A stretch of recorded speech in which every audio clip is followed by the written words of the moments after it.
میرے عزیز دوستو، حضرت عثمان غنی کو اللہ نے بڑی شان عطا فرمائی، بڑا مرتبہ دیا، بڑے حسین و جمیل، بڑے خوبصورت آدمی تھے۔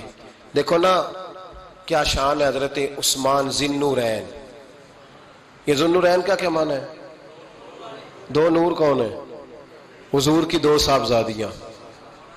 اعلیٰ حضرت فرماتے ہیں نور کی سرکار سے پایا دوشالہ نور کا، نور کی سرکار سے پایا دوشالہ نور کا، ہو مبارک تجھ کو ذی النورین جوڑا نور کا۔ دو نوروں والے حضرت عثمان غنی۔ ایک بیٹی کا نکاح کیا، وہ وصال کر گئی تو محبوب نے دوسری بیٹی کا بھی نکاح کر دی۔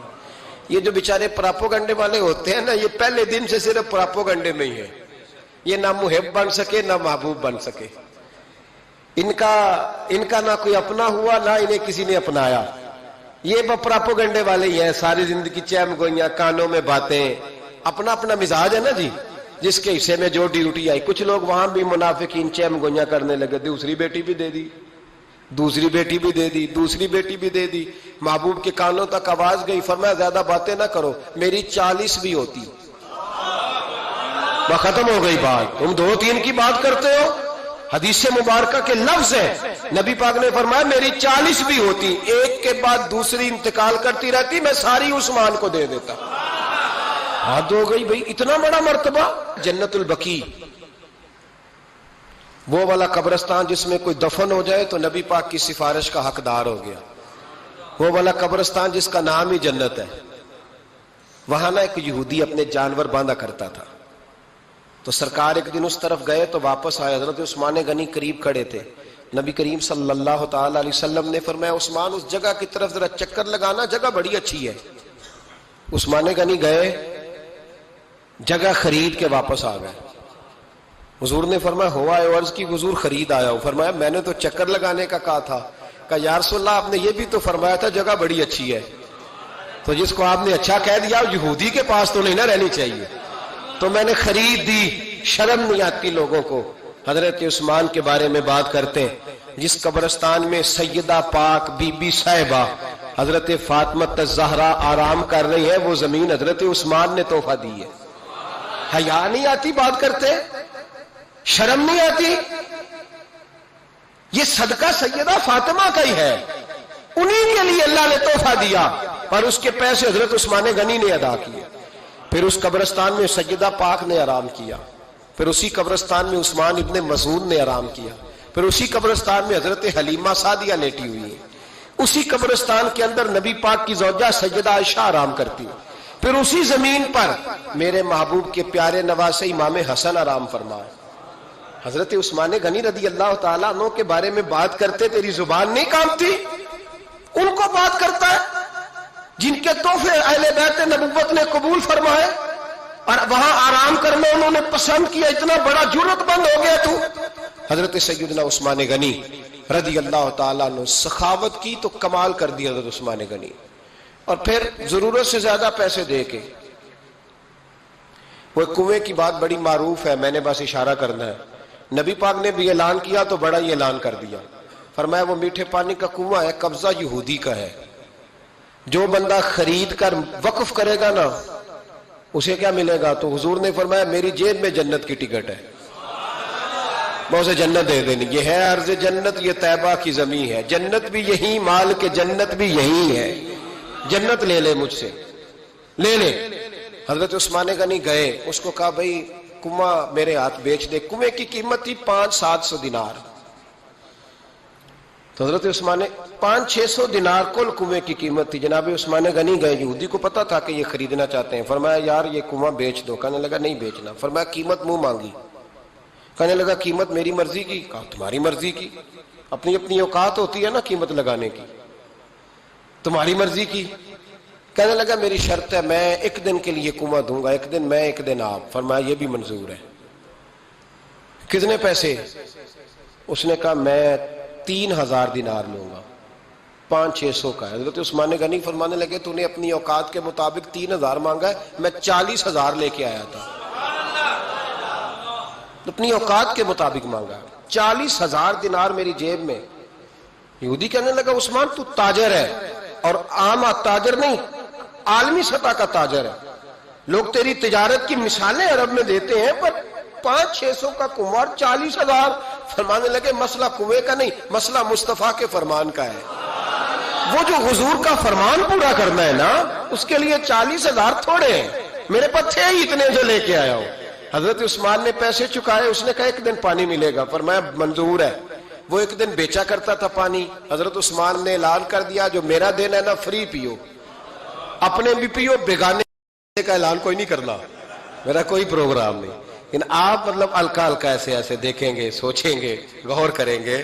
او بھائی پیسہ بھی بانٹنے سے، چلو بولو تو صحیح نا، اس پر بھی آپ حامی تو بھرے نا، سچی بات کر تو لینی چاہیے نا. چلے عمر آپ 2 سال کے بعد کر لینا، 6 سال کے بعد کر لینا، پر ہاں نہ تو صحیح کرے نا. پیسہ بھی ہمیشہ بانٹنے سے. ملا رومی رحمت اللہ علیہ فرماتے ہیں کنویں سے سادہ پانی نکل جائے تو تازہ آ جاتا ہے،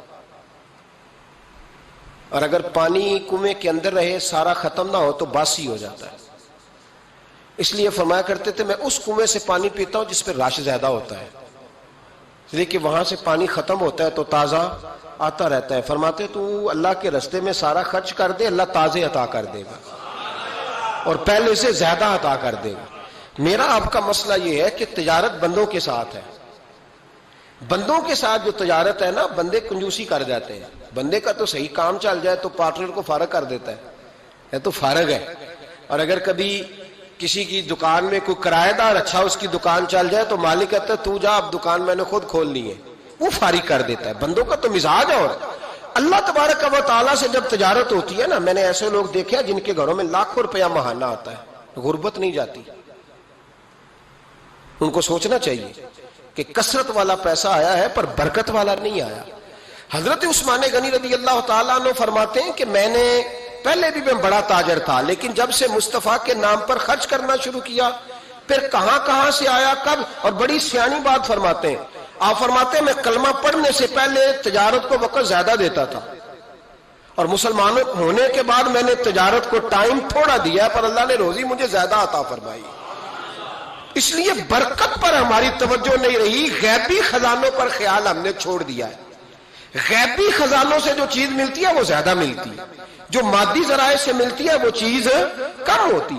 حضرت عثمان غنی پر الزام لگا جب آپ کا دور حکومت تھا. یہ یاد رکھیں کہ سب سے زیادہ الزامات حضرت عثمان غنی پہ لگائے گئے. جن بندوں کے قد کاٹ زیادہ ہوتے ہیں ان کے خلاف پراپوگنڈے بھی لمبے چوڑے ہی ہوتے ہیں. بڑی بات یاد رکھنا. کہا گیا کہ حضرت عثمان لوگوں کو نوازتے بڑا ہے، بڑا دیتے ہیں حضرت عثمان غنی. تو حضرت عثمان غنی فرمایا کرتے تھے حکمران تو میں آج بنا ہوں تو میں تو پہلے بھی بڑا دیتا تھا، وہ کس خزانے سے دیتا تھا. آپ جواب دیا کرتے. دیکھیں ذرا، لاکھوں لوگ حج کرنے آتے تھے، پر حضرت عثمان غنی حج کرنے جاتے تو اعلان کر دیتے کہ کوئی حاجی حج کے موقع پر آ کے کھانا نہ پکائے، سب کو کھانا عثمان غنی اپنی جیب سے دیا کریں گے. مینا میں لنگر کھانا ہوتا تھا حضرت عثمان غنی کا، مینا میں. فرماتے تھے کھاؤ حاجیوں جتنا کھا سکتے ہو. اور پھر حضرت عثمان غنی کا اعلان تھا، خدام کو کہتے تھے میں آخر میں کھاؤں گا، پہلے میرے سارے آنے والے حاجیوں کو کھلایا جائے. ایک مجھ سے نا ایک دوست نے سوال پوچھا 4-5 دن ہو گئے. کچھ سوال ایسے ہوتے ہیں جو بندے کو نا چوراہے پہ لا کے کھڑا کر دیتے ہیں، زندگی میں نہ بھولنے والے سوالات ہوتے ہیں. ایک شخص نے سوال پوچھا، کہنے لگا اوکاڑے دینی اور مذہبی گھرانہ ہے، اوکاڑے سے تعلق ہے، میرے ساتھ محبت کا رشتہ ہے. کہنے لگے بیٹی کی شادی کر دی ہے راول پنڈی میں. آپ کی بھی بیٹیاں ہیں، میری بھی بیٹی ہے. بیٹی کی شادی کر دی ہے راول پنڈی میں.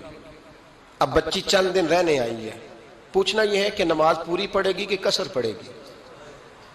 تو میرا تو اس نے کام کر دیا، حد ہو گئی، رو رو کے برا حال. میں نے کہا یار تو بند کر دے فون، رات کو بتاؤں گا. کیا پوچھ لیا یار تو نے. بیٹی مسافر نہیں ہوتی، بیٹی تو مہرانی ہوتی ہے باپ کے گھر کی. اور بیٹی مطلب کیسے بتاؤں کہ دل کرتا ہے کہ بیٹی وہ صرف ہنسے، وہ روئے کبھی نہ. یہ دعا ہوتی ہے. تو نے اتنا بڑا سوال کیوں کیا؟ بہرحال علماء کو کچھ چیزوں کے جواب دینے پڑتے ہیں. میں نے کہا میں رات کو بتاؤں گا. رات کو پھر فون آیا کہ آپ تو بڑی جلدی جواب دینے کے عادی ہیں تو دیر کیوں کر دی. تو میں نے کہا یار جواب تو میرے پاس تھا لیکن ہمت نہیں تھی ابھی. تو میں نے کہا کہ اگر تو بیٹی آئی ہے والد کے گھر میں اور ابا جی کا پروگرام ہے اسے جائیداد میں سے حصہ دینے کا تو پھر تو بیٹی نماز پوری پڑے گی. لیکن اگر ابا جی نے علیحدہ کر کے انگوٹھا لگوانا ہے تو پھر بیٹی مسافر ہے. اگر ابا جی نے اس کو علیحدہ کر کے انگوٹھا لگوانا ہے نا کہ دے دے بھائیوں کو، خیر ہے تیری شادی پہ خرچہ کر دیا ہے. اگر ابا جی کے دل میں نے کہا یہ ابے سے فتویٰ پوچھ لو، اگر ابا جی کے دل میں چور ہے نا کہ بیٹی کو دینا کچھ نہیں تو پھر بیٹی نے نماز قصر پڑھنی ہے. اس لیے کہ پھر وہ وہاں حصے دار. اس کی دلیل حضرت عثمان غنی رضی اللہ تعالیٰ عنہ حج کے لیے تشریف لے گئے تو لوگوں نے حضرت عثمان غنی سے کہا کہ نبی پاک بھی قصر نماز پڑھتے تھے، حضرت عمر بھی حج کے موقع پر قصر پڑھتے، حضرت ابو بکر بھی، آپ کیوں پوری پڑھتے؟ فرمایا ان کا مکے میں گھر کوئی نہیں تھا، میرے تو پورے کے پورے باغ ہیں، تو میں یہاں مسافر نہیں ہوں، میں یہاں مقیم ہوں. تو اگر تو بیٹی کا حصہ بھی ہے ابا جی کے گھر میں تو پھر وہ نماز پوری پڑے گی. لیکن اگر ابا جی نے اللہ تعالیٰ خیر فرمائے بیٹوں کے حق میں فیصلہ سنا دیا ہے اور انہوں نے بیٹی سے کہہ دیا ہے کہ چھوڑ، جو بیٹیاں حصہ لیتی ہیں ان کے بھائی نہیں ملتے تو نہ ملے بھائی، کوئی حرج نہیں. ضروری ہے ظالم بھائیوں سے رابطہ رکھنا جو کھا جائے بہنوں کا حصہ. والد ظالم ہے، ظالم ہے باپ، بیٹے کو حصہ دیتا ہے بیٹی کو نہیں دیتا. اور یہ 1.5 مربے والے جاگیردار کی بات نہیں کر رہا، جس کا 4 مرلے کا مکان ہے اس کی بیٹی کا بھی حصہ بنتا ہے. کیوں کھاتے ہو بیٹیوں کا حصہ؟ ڈر نہیں آتا اللہ تعالیٰ سے؟ کیوں کھاتے ہیں لوگ بیٹیوں کا حصہ؟ جب اللہ رسول نے رکھا ہے تو کیوں کھا جاتے؟ اور پھر کہتے ہیں جناب بڑا پیار ہے بیٹی سے، رونے دھونے کے لیے پیار ہے. تو یاد رکھیں حضرت عثمان غنی رضی اللہ تعالیٰ عنہ کا لنگر چلتا تھا. تو میرے بھائی ایک اور بہت بڑی خوبی حضرت عثمان غنی کی تیسری وہ یہ تھی کہ آپ میں اللہ نے بہت زیادہ حیا رکھی تھی. آج نا اگر آپ ناراض نہ ہو تو ہماری حکومتوں میں جو بدتمیز زیادہ ہوتا ہے اس کا عہدہ زیادہ ہوتا ہے، اس کو اچھا عہدہ ملتا ہے جو بدتمیزی زیادہ کرتا ہے. اور ہمارے ہاں نوجوان سمجھتے ہیں کہ کھل کے پھرنا، کھل کے کھانا، مرضی کا لباس پہننا. ہمارے ایک بزرگ فرمایا کرتے تھے جب سے پیسے لوگوں کے پاس زیادہ آئے ہیں لباس چھوٹے ہو گئے، پیسہ زیادہ آ گیا کپڑے جسموں پہ سکڑ گئے. لوگ سمجھتے ہیں کہ بس جو دل میں آئے کہہ دینے کا نام جمہوریت ہے، آزادی رائے ہے. حضرت عثمان غنی رضی اللہ تعالیٰ عنہ شرم و حیا کے پیکر تھے. بڑا پیسہ تھا، بڑا کچھ تھا، لوگ ڈرتے تھے، سردار بھی تھے، جو چاہتے کر سکتے، روب طاری ہوتا. لیکن عثمان غنی کو جب بھی کوئی دیکھتا تھا کسی کونے میں بیٹھے نظر آتے تھے، چھپے ہوئے پیچھے، شرم و حیا، نفاست پسندی، بڑھ بڑھ کے آگے ہونا، ہر ویڈیو میں شامل ہونے کی کوشش کرنے کا نام پیار نہیں ہے. نفاست پسند جو لوگ ہوتے ہیں وہ اکثر چھپے ہوئے ہوتے ہیں، ان کا پتہ ہی نہیں ہوتا لوگوں کو کہ پیچھے دراصل ہے کون. دیکھیے نا بڑی معروف حدیث ہے صحیح مسلم میں، نبی پاک صلی اللہ علیہ وسلم آرام فرما رہے تھے، حضور نے تامت مبارک باندھی ہوئی تھی، لیٹے ہوئے تھے سرکار. تو جب آدمی لیٹتے تھے نا، ہمارے بزرگ بھی جب لیٹتے ہیں تو تامت کو سمیٹا کرتے تھے تو گھٹنوں تک آ جاتی تھی. دیکھا نا آپ نے، گھٹنوں تک تامت آ جاتی جب لیٹتے. تو سرکار بھی لیٹے تھے، پردے کی ابھی آیتیں نہیں آئی تھی، دروازے پہ دستک ہوئی. حضرت عائشہ صدیقہ عرض کرنے لگے یا رسول اللہ میرے ابا جان جناب ابو بکر صدیق آئے. حضور نے فرمایا بلا لو. حضرت عائشہ کہتی ہیں وہ آ کے بیٹھ گئے، حضور لیٹے رہے. پھر دستک ہوئی، اب کون ہے؟ کہا سیدنا فاروق اعظم. کہا عائشہ آپ ساتھ والے حجرے میں چلی جاؤ. اماں جی وہاں چلی گئی. تھوڑی دیر کے بعد حضرت عمر آئے، حضور لیٹے رہے. جناب عائشہ کہتی ہیں پھر دستک ہوئی، اب کون ہے؟ فرمایا عثمان غنی. نبی کریم نے فرمایا اسے کہو ذرا ٹھہر جائے. حضرت عثمان ٹھہرے تو حضور اٹھ کے بیٹھے، تہمت مبارک کو ٹھیک کیا، پھر اپنے کرتے مبارک کو سیدھا کیا، پھر دستار کو سیدھا کیا. فرمایا اب بلاؤ عثمان غنی کو. حالانکہ جاہو جلال حضرت عمر کا زیادہ ہے، حالانکہ وقار مقام حضرت صدیق اکبر کا زیادہ ہے. اب بلاؤ عثمان غنی کو. حضرت عثمان غنی رضی اللہ تعالیٰ عنہ آئے، بیٹھے، بات چیت ہوئی، تینوں چلے گئے. حضرت عائشہ صدیقہ کہتی ہے میرے ذہن میں سوال رہ گیا. میں نے عرض کی یا رسول اللہ صلی اللہ تعالیٰ علیہ وسلم وہ 2 لوگ آئے، آپ بیٹھے رہے، عثمان آئے تو آپ نے اہتمام کیا. کیا لفظ ہے، اور لفظوں میں تاثیر ہے، اور جملے 2 کہے نبی پاک نے لیکن کتنا بڑا ان کا مرتبہ بیان کیا. فرمایا عائشہ میں اس شخص سے حیا نہ کروں جس سے اللہ کے فرشتے بھی حیا کرتے ہیں، میں اس سے حیا نہ کروں جس سے اللہ کے فرشتے بھی حیا کرتے ہیں۔ حضرت عثمان غنی فرمایا کرتے تھے میں نے جب سے حضور کا چہرہ دیکھا ہے دوبارہ پلٹ کے اپنی شرمگاہ بھی کبھی نہیں دیکھی، گویا میں نے اپنی آنکھوں کا وضو نہیں توڑا جب سے حضور کا۔ فرماتے جب سے یہ ہاتھ نبی پاک کو بیعت کے لیے دیا ہے پھر گندگی میں نہیں جانے دیا میں نے سیدھا ہاتھ۔ حضرت عثمان غنی فرمایا کرتے تھے میں اپنے گھر کے اندر اپنے غسل خانے میں چار دیواری کے اندر بھی کپڑوں سمیت غسل کرتا ہوں، مجھے حیات یہ غسل خانے میں بھی کپڑے۔ اور سنو ایک اور بڑی بات اہم، آپ فرمایا کرتے تھے میری جو محرم عورتیں ہیں نا، محرم پھپھی خالہ، میری جو محرم عورتیں ہیں، فرمایا کرتے تھے میں نے کبھی ان کے بھی چہرے آنکھ بھر کے نہیں دیکھے، ان کے بھی چہرے کبھی میں نے آنکھ بھر کے نہیں دیکھے۔ جو میری محرم عورتیں ہیں پھپھی خالہ، فرماتے تو ان سے بھی جب بات کرتا ہوں تو میں چہرہ جھکا کے۔ ہمارے ہاں تو کزن ایک دوسرے سے سلام لیتے ہیں، لڑکیاں لڑکے کزن ایک دوسرے سے سلام لیتے ہیں۔ بچیاں آیا کرتی تھی تو میری کبھی کبھی مجھے بتایا جاتا تھا، میں نے ایک پابندی لگا دی، بچیاں جب مدرسے میں آتی تھی کہ جو دور سے بچی آئے اس کو جس آدمی کا نام لکھا ہو بتایا جائے وہی لینے آئے۔ ایک دن مجھے اطلاع دی گئی کہ آپ تھوڑی دیر آئیں، میں گھر گیا تو مجھے بتلایا گیا کہ ایک بچی ہے تو اس کو جو پہلے لینے آتا تھا وہ نہیں آیا، کوئی اور آیا۔ میں نے اس کے بھائی کو فون کیا کہ آپ لینے نہیں آئے، کہنے لگے یہ کزن ہے ہمارا، اس کے ساتھ بھیج دیں، آپ ہمارا ہی کزن ہے، خالہ زاد ہے۔ میں نے کہا یار آپ کہاں ہو؟ کہنے لگے مجھے 20-25 منٹ لگ جائیں گے۔ تو میں نے کہا ابھی کلاسیں بھی جاری ہیں تو آپ ہی آ جانا خود ہی۔ میں نے کہا سب آپ بھیج دیں، مجھے اعتبار ہے اس پہ۔ میں نے اس کو ایک بات کہی جو آپ کو بھی کہتا ہوں، میں نے کہا یار تمہیں اعتبار ہے تو اللہ رسول کو اعتبار کیوں نہیں؟ انہوں نے کیوں غیر محرم بنایا ہے؟ عجیب تماشا ہے، مجھے پھپھی ذات پہ، خالہ ذات پہ، ماموں ذات پر اعتبار ہے، نبی پاک کو کیوں نہیں؟ آپ کو زیادہ پیار ہے لوگوں سے یا نبی پاک کو امت سے زیادہ پیار ہے؟ کیا مطلب تماشا ہے، کیا مزاج بنا لیا میں نے اور آپ؟ نبی پاک نے ایک شخص پر اعتبار نہیں کیا، پر میں اس سے پردہ کرو، آپ نے اور میں نے کیسے کر لیا؟ نبی پاک نے خالہ ذات، پھپھی ذات، دیور پر، جیٹ پر، سالے پر، بہنوئی پر اعتبار نہیں کیا، پابندی لگا دی، تو نے کیسے کیا؟ تیرے دل میں زیادہ درد ہے، تو زیادہ دین کو سمجھنے لگا ہے، انسانیت زیادہ اچھل آئی ہے تیرے اندر۔ اعتبار کیا ہوتا ہے؟ یاد رکھنا دنیا میں جتنے گھر تباہ ہوئے ان لوگوں کی وجہ سے نہیں ہوئے جن پر اعتبار نہیں تھا، ان کی وجہ سے ہوئے جن پر اعتبار تھا۔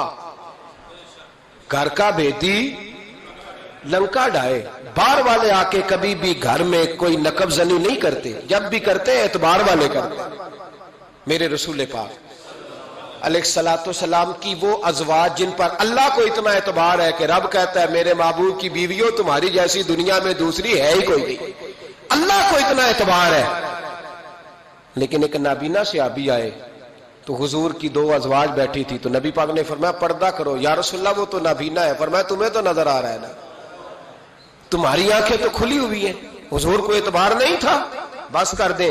سب سے بڑا ظالم وہ ہے جو کہتا ہے مجھے بیٹی پہ اعتبار ہے، وہ ظالم ہے، وہ اپنی بیٹی کے ساتھ ظلم کر رہا ہے۔ جو کہتا ہے مجھے اعتبار ہے، کالج جا رہی ہے، یونیورسٹی جا رہی ہے، اکیلے آ جا رہی ہے، مجھے اعتبار ہے، یہ ظلم کر رہا ہے بچی کے ساتھ۔ وہ تو بچی ہے، اس کا تو ذہن کمزور ہے، ہو سکتا ہے صاف دل ہو لیکن سامنے جو شیطان چوکوں میں گلیوں میں دائیں بائیں گھوم رہے ہیں وہ تو صاف دل نہیں ہے نا، وہ تو معصوم طبع نہیں ہے نا۔ تو بعض اوقات بڑے اچھے نفیس بچے بھی شیطانوں کا شکار ہو جاتے ہیں۔ خدا کا خوف کریں۔ حضرت عثمان غنی کی زندگی، حضرت عثمان فرماتے ہیں جو محرم عورتیں تھیں ان کی طرف بھی آنکھ بھر کے نہیں دیکھا، اس لیے کہ وہ خاتون ہے، میں مرد ہوں، میری حیا مانے۔ آج لوگوں کو شوق ہو گیا عورتوں کی مجلس میں دوڑ دوڑ کے جانا، وہاں بیٹھنا، وہاں وقت بتانا۔ پیرانے عظام کہتے ہیں کہ وہ درویشنیوں کے بیچ بیٹھے ہیں جی، باپ بیٹی ہوتے ہیں جی، مریدنی اور پیر۔ میں نے کہا کوئی نہیں ہوتے، اس رشتے پر استدلال ہے۔ اعلیٰ حضرت فرماتے ہیں واجب ہے پردہ پیر اور مریدنی کا، یہ پردہ واجب ہے۔ اگر کوئی شخص اس طرح بے پردہ بیعت لے گا، بیچ میں بیٹھے گا، تو اس کا تو مرید ہونا ویسے ہی حرام ہے، جائز ہی نہیں ہے۔ جو سارا دن تویز دھاگے کے لیے بیٹھا رہے اور بیویوں سے گفتگو کرتا رہے.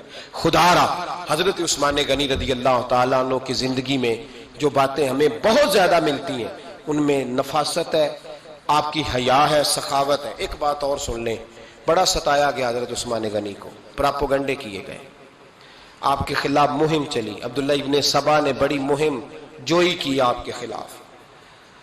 یہودیوں نے مسلمانوں کا روپ دھار کر بڑا آپ کو ستایا، تکلیفیں دی. جی آپ اپنے رشتہ داروں کو بڑا دیتے ہیں، فرمایا کرتے تھے جیب سے دیتا ہوں، مال خزانہ سے نہیں دیتا. حضرت عثمان غنی رضی اللہ تعالیٰ عنہ کو بڑا ستایا گیا.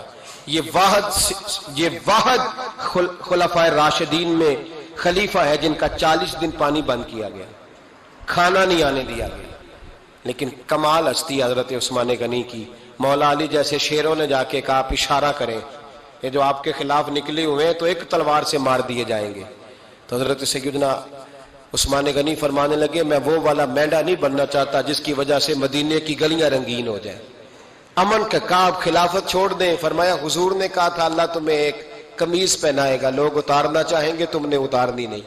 صبر سے، حوصلے سے، اطمینان سے. یہ وہ واحد ہستی ہے حضرت عثمان غنی جنہوں نے شہادت قبول کر لی لیکن تلوار نہیں چلنے دی، لوگوں کو ایک دوسرے کے گلے نہیں کاٹنے دی. وہ شخصیت ہے حضرت عثمان غنی کی. لیکن بڑا ستایا گیا، بڑا پراپوگنڈا. مجھے بتائیے اس کے بارے میں اللہ قرآن کی آیتیں نازل کر دے اور جس کے بارے میں مصطفیٰ کریم ایک بار نہیں تین بار جنت کی بشارت عطا کر دے. کوئی بندہ ہمیں تاریخ بتائے، حوالے دے، کہانیاں سنائے تو ہم اس کی کہانیاں دیکھیں گے یا نبی پاک کا فرمان دیکھیں گے؟ بولیں، جا کے بولیں، جا کے. کسی کہانی پر کبھی بھی کان. بس ایک حدیث میں نے بڑی دفعہ سنائی ہے، پھر سناتا ہوں، ترمذی میں ہے. نبی پاک جنازگاہ تک گئے جنازہ پڑھنے. یا رسول اللہ فلاں آدمی انتقال کر گیا. جنازگاہ تک تشریف لے گئے جنازہ پڑھانے، لیکن جنازگاہ تک پہنچ کر محبوب نے فرمایا اس کا جنازہ نہیں پڑھانا. یا رسول اللہ کیوں؟ فرمایا اس لیے کہ یہ عثمان غنی سے بغض رکھتا تھا. میرے عزیز دوستو، حضرت عثمان غنی کو اللہ نے بڑی شان عطا فرمائی.